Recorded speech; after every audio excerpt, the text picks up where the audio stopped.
Brazen Chariots, Part 12, An Account of Tank Warfare in the Western Desert of North Africa, November-December 1941 by Robert Crisp, DSO MC.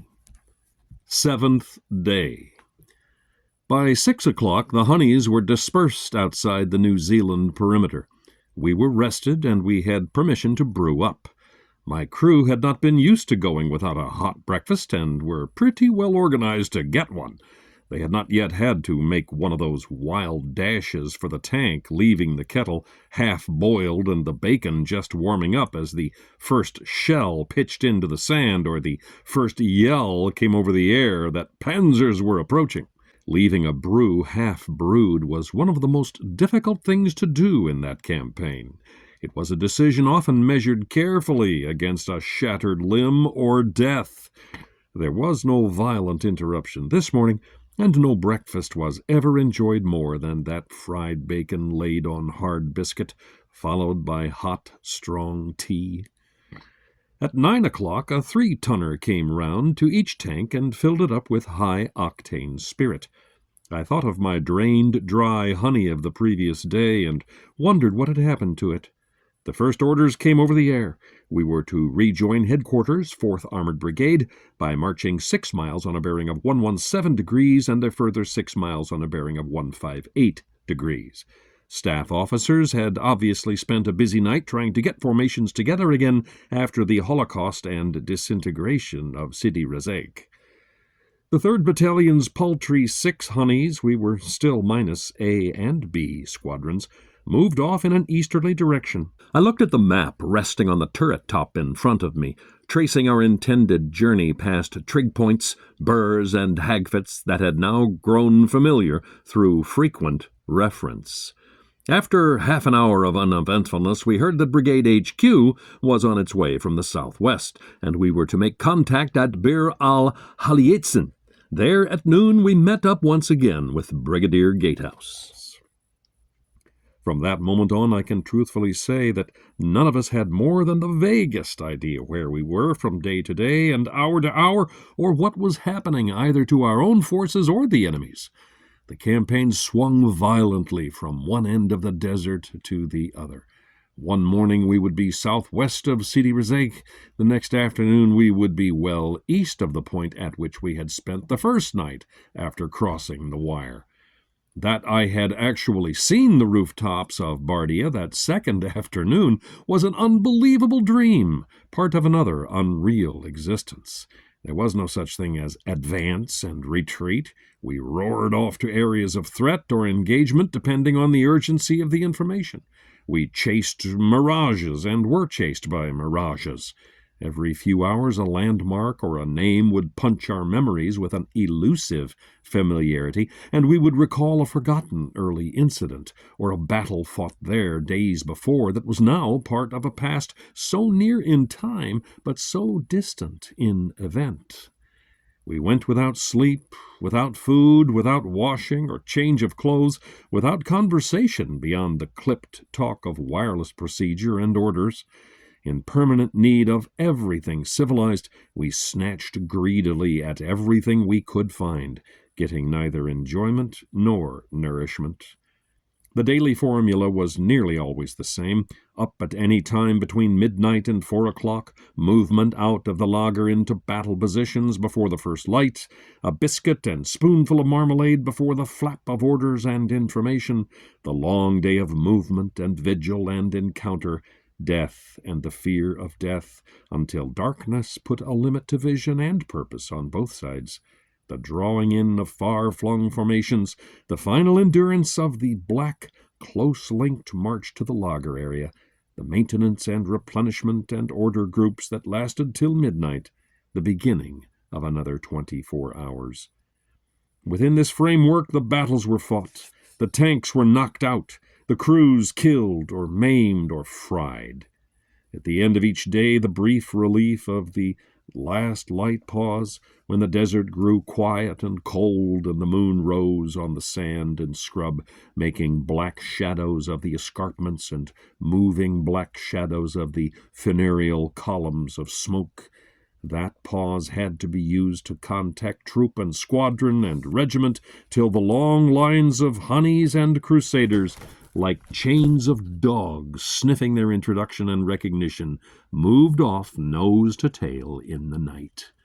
Deluges of sand and dust kicked up by the tracks flooded into turrets, splashing on the inert, shapeless forms of gunner and operator already in a realm of unconsciousness that could never be called sleep, showering on the tank commander, trying by reassuring chatter over the intercom to keep his driver awake.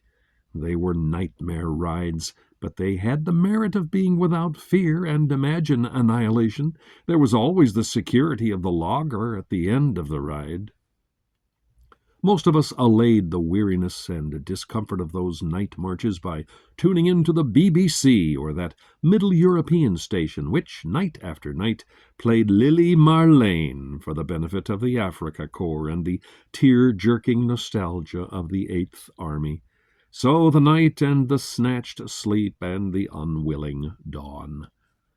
This first day after Sidi Rezegh was to set the pattern of many that followed.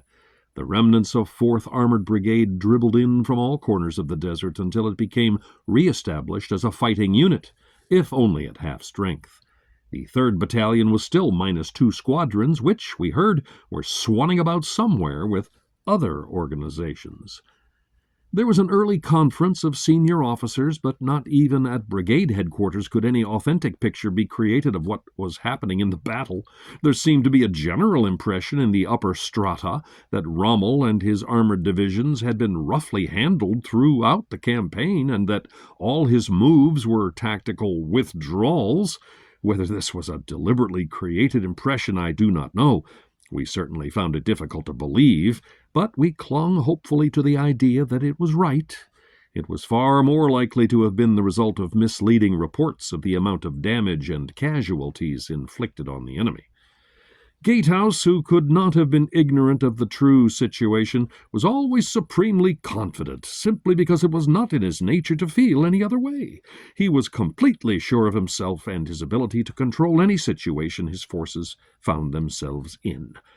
It was only down at our level, in the turrets and the slit trenches, that we had our doubts.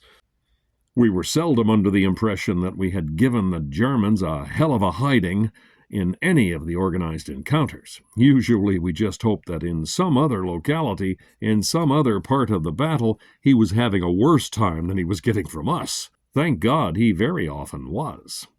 Our CO came back from that conference without the gen we were all hoping for, and we were sent scurrying out on a protective screen around Brigade HQ. An attack was expected from the north, where, apparently, large enemy forces were deploying. Over the skyline, about 8 miles away, lay the landing ground of Sidi Rezegh. Already, as far as I was concerned, it was just a fantastic memory. There was just no room for it in the overcrowded present and future. The day wore on in uneventful watchfulness. While we lay immobile, we had to struggle continually to keep awake.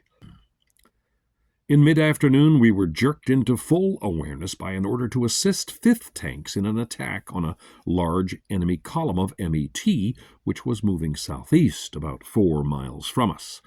With my troop in the lead, we traveled about 5 miles in the direction indicated, but I was unable to report any visible sign of the enemy. We came to a rather straggling halt, wondering where the hell to go from there, when we got an urgent summons back to brigade, who were again expecting an attack from the northwest. We made quick time back over our earlier track marks to find the headquarters tanks and vehicles lying somnolent in the sun, and the horizons empty of any moving threat. Another 10 minutes, and we were heading back east again, spurred on by that now familiar-sounding phrase, "A large column of enemy MET heading southeast." This time it was real enough. A long, dense line of vehicles stretched solidly across the desert, moving slowly from north to south. It looked like the Exodus. From a suitable turret-down position, with only my head and shoulders and binoculars above the skyline, I scanned the column about 2,000 yards ahead. Everything was clear in detail.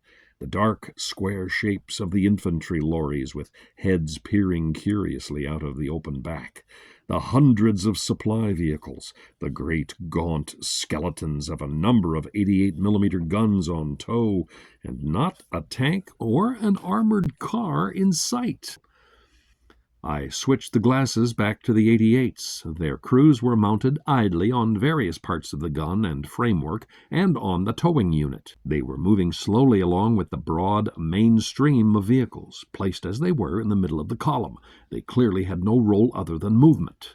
It would take them a good 5 minutes to get those great guns into action, and in half that time we could be running over them.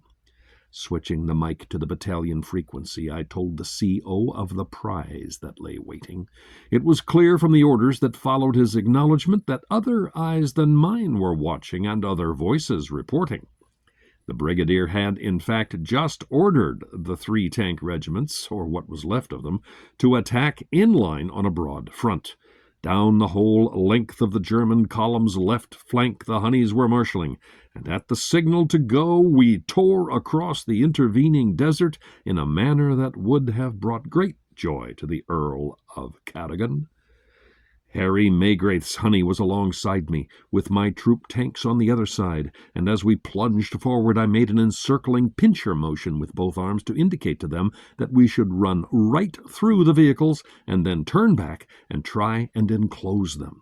It was an exhilarating charge. The dense mass of vehicles before us broke in panic and scattered all over the desert. Soon all our machine guns were chattering away with vicious gossip. A great 88mm was lumbering along, its driver and crew looking over their shoulders with terrified faces. This type of gun had come to be our particular enemy, but I did not want to slow down to deal with it, as I was intent on the original maneuver.